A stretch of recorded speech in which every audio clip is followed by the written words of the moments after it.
Noel, you need to hear this from the horse's mouth before you continue any debates with Sami Zaatari.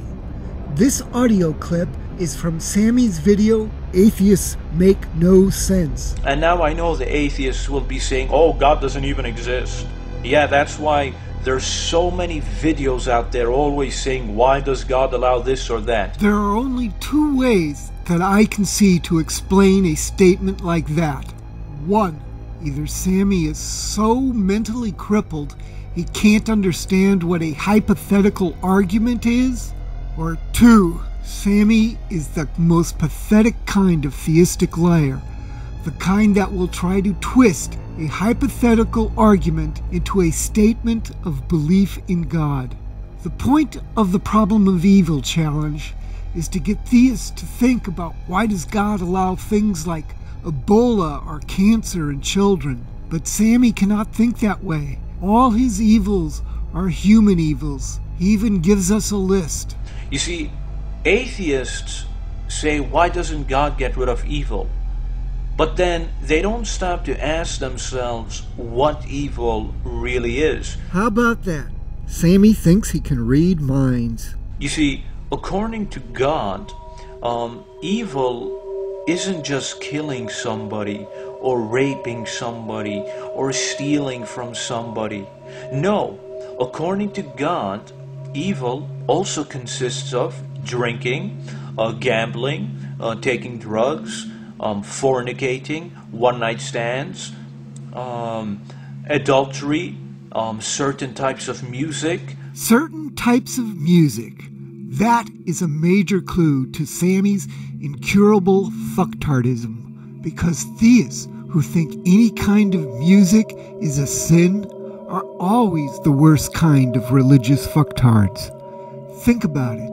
I'm pretty sure there is no explicit ban on any type of music in either the Bible or the Quran, and yet you get people claiming exactly that in both Christian and Muslim cultures. Where could this belief possibly come from? I think their own subjective opinions are being interpreted as the laws of God. Either that, or they've accepted someone else's subjective opinions as the laws of God.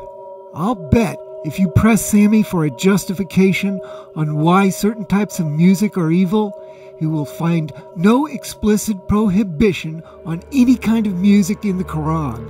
And even if he can, there would be no way to associate that type with any modern type of music. If you press him, he'll probably come up with some vague extra Quranic justification, like the Hadith saying, the Prophet hated the band at the local Persian pub, so obviously it was heavy metal and it must be prohibited. You know, it's not like God has left us to wander like animals. No, He's told us, don't do these things.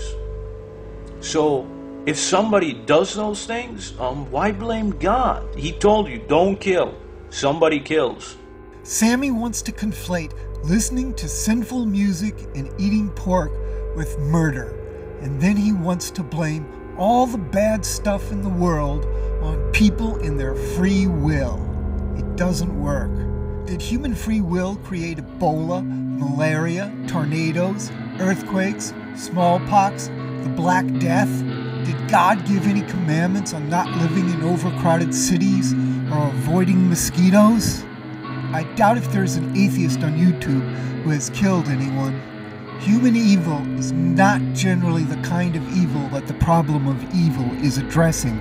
Now, we all know that these things are done and enjoyed by a lot of people. And if God were to take these things away from you by force, we all know the reaction. I bet you the next day the atheists would be complaining. They'd be saying, hey, why did you take this away from me? Give it back. When did Sami acquire this delusion that he could read minds? And why does he think atheists would be complaining? If all that disappeared was booze and gambling and the possibility of sex outside marriage, and we still had cancer and tsunamis and African droughts and all the rest, then that might be something to complain about, because by my lights there would still be evil in the world. However, if that were the price of getting rid of cancer, Ebola, tornadoes, migraines, psychotic killers, and all the other stuff I consider evil, then it would be more than worth the price. But then, I've never gambled, and I lived in Las Vegas for a while. The whole time I was there, I never even dropped a single quarter into a slot machine. I drink occasionally. I used to smoke, but I quit. These days, I'm not having a lot of actual sex, though I still masturbate frequently. So, if all I would have to give up is drinking and sex to get a world without cancer, Ebola, tornadoes, and the rest, yeah, it would easily be worth the price. The problem is, there's no connection. Now, it doesn't matter if you don't think that's evil. God does. And your question asked, why doesn't God get rid of evil? Sorry, you can't have your cake and eat it now and say, well, that's not evil. How about that? Sami has solved Euthyphro's dilemma.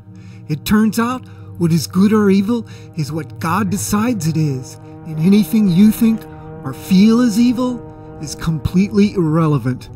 And you can't just read some holy book of godly laws, because you'll never find out what types of music are evil that way. You sure as hell can't use common sense. Nope, you have to listen to a nutjob that speaks for God so he can tell you what is good or evil. Sami is stuck with the divine command theory. He won't be able to account for all his commanded prohibitions, like on certain types of music that way. Sami's moral philosophy is one of the things that is strangling the Middle East. There is a video linked in my underbar called Richard Dawkins, The Shifting Moral Zeitgeist. In it, Dawkins notes how our moral attitudes have been changing. But the moral zeitgeist cannot shift the way Dawkins noted without dialogue, debate, and discussion. And in order to do that, we need to inject doubt and uncertainty into our moral views so that arguments can change them. I don't believe Sami could ever do that. Not with his divine command philosophy on morality. Without common sense or human values being relevant to his morality, it can only sink into the insanity of the Taliban. Their morality shifted too, but it shifted in the other direction, into insanity and barbarism. I mean, even eating pork is a sin. It's bacon!